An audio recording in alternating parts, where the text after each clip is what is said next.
Hello MSc final students, आज मैं आपके लिए हेट्रोसाइक्लिक केमिस्ट्री का एक और लेक्चर लेके आई हूँ। जो अपन बेंजोपायरोल पढ़ रहे थे इंडोल के अंदर, उसके अंदर हम लोगों ने उसका इंट्रोडक्शन और मेथड ऑफ प्रिपरेशन कर लिए थे। आज हम लोग इसका केमिकल रिएक्शंस करेंगे। तो केमिकल रिएक्शन में मैंने सबसे पहले इलेक्ट्रोफिलिक रिएक्शंस लिए हैं, क्योंकि एरोमेटिक कंपाउंड अपना इंडोल, और तो ये हमको इलेक्ट्रोफिलिक रिएक्शन देगा। अब इलेक्ट्रोफिलिक रिएक्शन देगा तो अगर जैसे मैं हेलोजिनेशन करूं, यहाँ मैंने ब्रोमिनेशन के थ्रू रिएक्शन दिखा रखी है, तो ब्रोमिनेशन जो होगा वो इंडोल के थर्ड पोजीशन पे होगा। अब थर्ड पोजीशन कैसे लिए, ये नाइट्रोजन 1, ये कार्बन 2 और ये 3, थर्ड पोजीशन पे ब्रोमिनेशन हो जाएगा। ब्रोमीन आके थर्ड पोजीशन पे जुड़ जाएगा in the presence of dioxin. और टेम्परेचर क्या रहेगा, टेम्परेचर भाई मस्ट कंडीशन है 0 डिग्री सेल्सियस, यानी कि लो टेम्परेचर पे। अब कई लोगों को ये दिमाग में आ रहा होगा कि भाई थर्ड पोजीशन पे क्यों होगा। तो बच्चों, इसका हम एक तो रेजोनेटिंग स्ट्रक्चर के थ्रू भी देख सकते हैं, और कुछ एक पर्टिकुलर मैंने रिएक्शन भी है उसके थ्रू भी मैं आपको इसमें दिखा सकती हूँ। जैसे कि इसमें अगर आप समझो तो जैसे इलेक्ट्रोफाइल है, वो आकर मैंने इधर थर्ड पोजीशन पर डायरेक्ट अटैच करा है। कैसे होगा अटैच, ऑब्वियसली बात है, नाइट्रोजन के पास क्या है बच्चों, लोन पेयर है ना। स्क्रीन क्लियर नहीं आ रही, हाँ, नाइट्रोजन के पास लोन पेयर है, वो लोन पेयर इधर घूमेंगे और ये पाई बॉन्ड रोटेट होकर इधर इस C3 पोजीशन पे जाएगा। जैसे ही थर्ड पोजीशन पे इलेक्ट्रॉन डेंसिटी इंक्रीज हो जाएगी तो वो इलेक्ट्रोफाइल को अटैक करवा लेगी और थर्ड पोजीशन पे इलेक्ट्रोफाइल आके अटैच हो जाएगा, ठीक। और यहाँ पर अपना क्या हो जाएगा, सेकंड पोजीशन पे पॉजिटिव चार्ज आ जाएगा। अगर इसके अंदर रिजोनेंस करवाऊंगी तो नाइट्रोजन का लोन पेयर अगेन रोटेट होंगे और इधर पाई बॉन्ड जनरेट होगा, नाइट्रोजन पे पॉजिटिव चार्ज आ जाएगा। अब नाइट्रोजन कैसा है, इलेक्ट्रोनेगेटिव एलिमेंट है ना, तो ये पॉजिटिव चार्ज तो रखना नहीं चाहेगा, तो ये क्या होगा, न्यूट्रल होने की कोशिश करेगा। तो ऑब्वियसली बात है, ये क्या रहेगा, यहाँ पे ये जो पॉजिटिव चार्ज है वो क्या करेगा, अपने आप को खत्म करने के लिए और इंडोल की अपने आप को मेंटेन करने के लिए यहाँ से H+ को रिलीज करवाएगा। जैसे ही H+ को रिलीज करवाएगा तो क्या होगा, इधर नेगेटिव चार्ज आएगा। नेगेटिव के पास 2 इलेक्ट्रॉन है, वो एक इलेक्ट्रॉन इसको दे देगा और एक इलेक्ट्रॉन मिलकर पाई बॉन्ड बना लेंगे। या फिर हम ये कहें कि H+ जो अपने इलेक्ट्रॉन छोड़ के जाएगा वो इधर पाई बॉन्ड की फॉर्मेशन करेगा और हमें सब्सटीट्यूटेड इंडोल मिलेगी। अगर बच्चों देखो, आप इसकी रेजोनेटिंग स्ट्रक्चर देखोगे तो हमेशा जो इलेक्ट्रोफाइल है वो किधर जाके जुड़ेगा, या तो C3 पे जाके जुड़ेगा, अगर थर्ड पोजीशन ऑलरेडी ऑक्यूपाइड है तो C6 पे जाके अपना इलेक्ट्रोफाइल का अटैच होगा, ठीक। तो देखिए यहाँ पर डाइऑक्सिन के थ्रू मैंने करवाई है प्रिपरेशन, तो ब्रोमिनेशन जो हुआ है वो थर्ड पोजीशन पे हुआ है। होप आपको ये समझ में आएगा। अब समझ में आई है वाली बात कि जो इलेक्ट्रोफिलिक सब्स्टिट्यूशन रिएक्शन हुई है तो वो अपना क्या हुआ है, थर्ड पोजीशन पे होगा। तो जो भी इलेक्ट्रोफिलिक सब्स्टिट्यूशन होगा वो कहाँ होगा, थर्ड पोजीशन पे होगा। अब सब्स्टिट्यूशन क्यों कहा, क्योंकि यहाँ से अपना H निकला है और उसकी जगह ब्रोमीन आ गया है, इसलिए इलेक्ट्रोफाइल आके जुड़ा है और उसने क्या करा, H+ को हटाया है और तो सब्स्टिट्यूट हुआ किसकी जगह, H+ की जगह। कौन सब्स्टिट्यूट हुआ, इलेक्ट्रोफाइल सब्स्टिट्यूट हुआ और जुड़ गया, यहाँ पर एडिशन हुआ है। अब नेक्स्ट रिएक्शन है अपनी इसी तरीके से सल्फोनेशन है। सल्फोनेशन भी अपनी क्या है, इलेक्ट्रोफिलिक रिएक्शन है, अपनी सब्स्टिट्यूशन रिएक्शन है। किसके थ्रू करेंगे, पिरिडीन की तरह यूज करें, पिरिडीन के फॉर्म में पिरिडीन के थ्रू हम इस रिएक्शन को करेंगे। Pyridine sulphur trioxide complex to minimise the acidity of the reagent. अब पिरिडीन का क्यों यूज हुआ, क्योंकि हमने एसिडिटी को मेंटेन करा। एक्चुअली ये होगा क्या बच्चों, ये देखो पिरिडीन है यहाँ पर अपने पास, ठीक है ना, और नाइट्रोजन के पास क्या है, लोन पेयर है। सल्फर के पास क्या है, वैकेंट ऑर्बिटल है। तो यहाँ जैसे ही ये बॉन्ड बनाएगा SO3, तो नाइट्रोजन तो हो गया पॉजिटिवली चार्ज, सल्फर कैसा हो जाएगा, नेगेटिवली चार्ज। तो जैसे ही इलेक्ट्रॉन छोड़ के यहाँ से निकलेगा तो सल्फर के पास वैकेंट ऑर्बिटल आ गए, जनरेट हो गए, ये इलेक्ट्रोफाइल जनरेट हुआ और इलेक्ट्रोफाइल जैसे ही जनरेट होगा तो ये यहाँ पर क्या बनाएगा आगे चलकर, HSO3 प्लस के फॉर्म में बन जाएगा और ये इलेक्ट्रोफाइल यहाँ पर सब्स्टिट्यूट हो जाएगा थर्ड पोजीशन पे। सिंपल है। इसी तरीके से नाइट्रेशन भी होगा। नाइट्रेशन किसकी प्रेजेंस में होगा, इथाइल नाइट्रेट की प्रेजेंस में होगा। बच्चों यहाँ पे भी मस्ट कंडीशन क्या है कि टेम्परेचर लो रहेगा और in the presence of benzoyl nitrate. हम लोगों ने बेंजोइल नाइट्रेट की प्रेजेंस में करवाया, होगा क्या, बॉन्ड है ये यहाँ से ये टूटेगा और NO2 अब हमारे को नाइट्रेशन के थ्रू NO2 हमें मिल जाएगा एज एन इलेक्ट्रोफाइल और वो C3 पोजीशन पे जाके जुड़ जाएगा। वही मैंने पहले भी बताया है, जो इलेक्ट्रोफिलिक सब्स्टिट्यूशन रिएक्शन जो भी होगी वो अपनी C3 पोजीशन पे होगी। फिर अब हम चाहे कोई सी भी करें। अब जैसे नाइट्रोसेशन करेंगे, नाइट्रोसेशन में क्या का मतलब है कि NO ग्रुप जाके जुड़ेगा, NO as an electrophile react करेगा।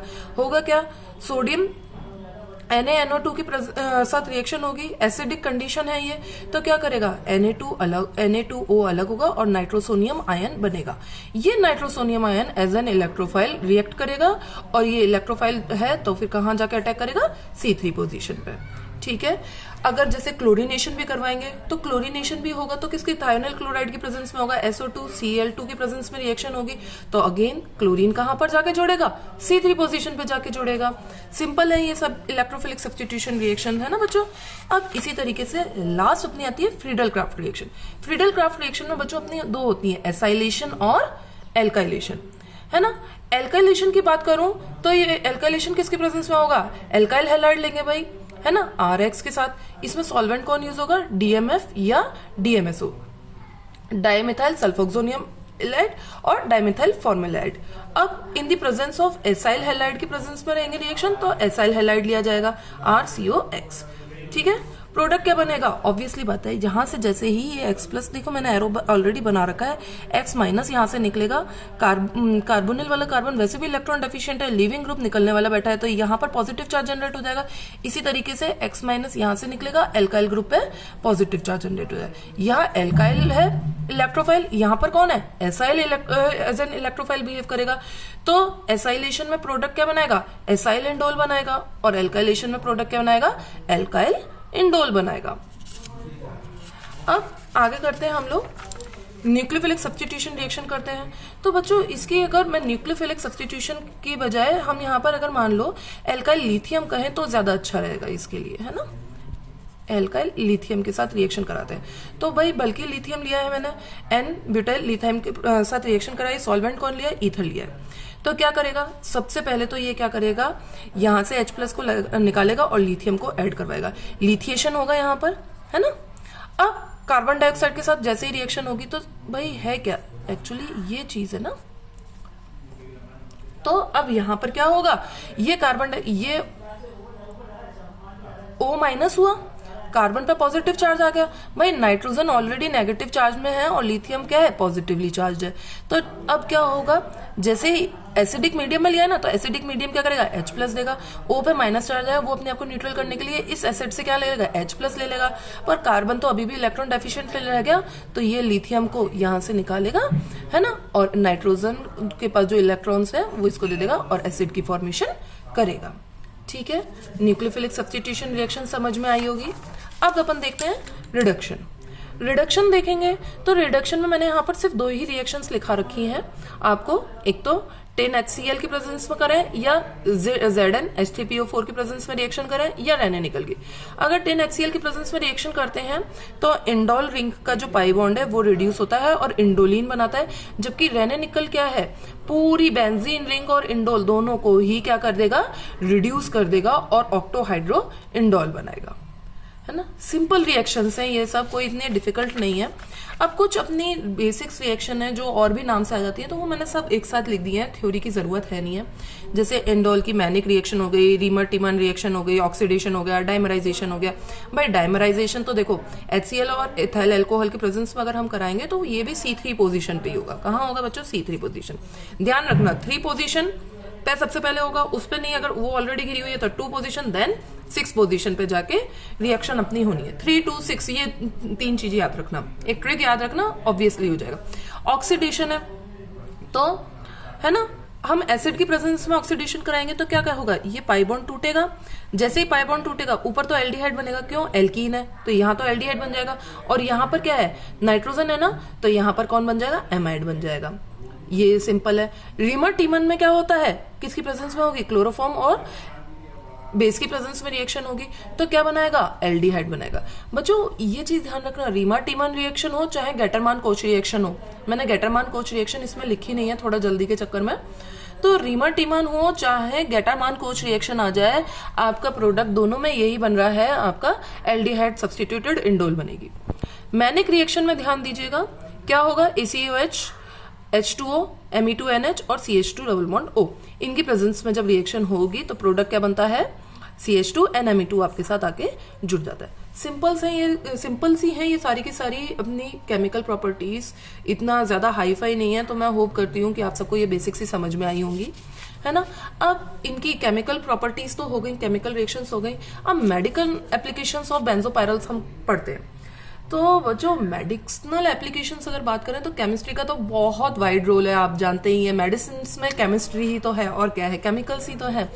अगर मैं बात करूं कि 2010 की एक स्टडी हुई यूएस रिटेल सेल्स की, तो उन्होंने ये भी रिपोर्ट करा कि जो उन्होंने मेडिसिन निकाली हैं उसमें से 80% मेडिसिन के अंदर क्या है, हेट्रोसाइक्लिक कंपाउंड्स है ना। तो मोस्ट ऑफ मेडिसिन में अपना हेट्रोसाइक्लिक कंपाउंड यूज होता है। तो यहाँ पे मैंने मेंशन भी कर रखा है इस पैराग्राफ में, as in 2010 US retail sales reported that 80% of the drugs molecules are containing heterocycles. अब आगे बात करते हैं इन हेट्रोसाइकल्स का क्या रोल है। भाई अपने बॉडी के अंदर पूरा बायोलॉजिकल सिस्टम जो चलता है उसके अंदर भी इन हेट्रोसाइकल्स का यूज होता है, तो वही चीज यहाँ पर भी है, these heterocycles have a significant role in various biological process. अब इंडोल का कहाँ कहाँ यूज होता है, तो बच्चों इंडोल का अपने बेसिक लाइफ में जो आजकल बहुत ज्यादा बीमारियां चल रही हैं उनमें बहुत ज्यादा यूज होता है, जैसे कि माइग्रेन में, कैंसर में, अल्जाइमर, अस्थमा, वायरल इन्फेक्शन हुए, है ना, कई लोगों को वो आर्थराइटिस होता है, उसमें भी इन सबका किसका, इंडोल का यूज हो रहा है। कुछ मैंने एग्जाम्पल्स यहाँ पर दे रखे हैं आपको, जैसे कि एंटी कैंसर के लिए, मतलब जिनको कैंसर है उनको कैंसर से बचाने के लिए, है ना, एंटी कैंसर के वक्त किसका यूज होता है, विनक्रिस्टीन का। इसी तरीके से एंटी हाइपरटेंसिव में पिंडोलॉल और रेसरप्राइन। बच्चों ये ध्यान रखना, रेस्प्राइन जो है ये आपका एंटी हाइपरटेंसिव के साथ साथ एंटी साइकोटिक में भी इसका यूज होता है। मतलब जो पेशेंट्स होते हैं जिनकी साइकोलॉजी खराब हो जाती है, साइकोटिक होते हैं, उनके लिए भी रेसरपाइन का यूज होता है। एंटी डिप्रेसेंट में किसका यूज होता है, एमिडिलाइन का, और माइग्रेन्स में सुमाट्रिप्टैक्टिन का यूज होता है। और इनका अलावा किस में यूज हो सकता है, एंटी ट्यूमर में भी यूज होता है, anti depressant, anti cancer, anti inflammatory agents, anti oxidants and anti diabetic agents. अब जैसे एंटी इन्फ्लेमेटरी एजेंट्स हैं, इसमें कौन सी मेडिसिन का यूज होता है, इंडोमिथैसिन। अब ये बात आती होगी, कई लोगों को दिमाग में आ रहा होगा एंटी इन्फ्लेमेटरी एजेंट्स क्या है, इन्फ्लेमेशन के थ्रू नहीं, ये वो चीज नहीं है। जैसे कि बॉडी में पेन होना, सूजन आना, गठिया, आर्थराइटिस जो कहते हैं, उन सब में इंडोमिथैसिन यानी कि एंटी इन्फ्लेमेटरी एजेंट का यूज होता है। इसके और भी सारे यूज हैं। अगर आप लोगों को अच्छा लगा हो वीडियो तो please like, comment and subscribe my channel. Hope, मैं उम्मीद करती हूँ कि आप सबको समझ में आया होगा और अच्छा लगा है वीडियो तो प्लीज इसके रिगार्डिंग और भी डिटेल्स हैं, मैं अगर आप चाहें तो मैं आपको दे सकती हूँ। Thank you to all.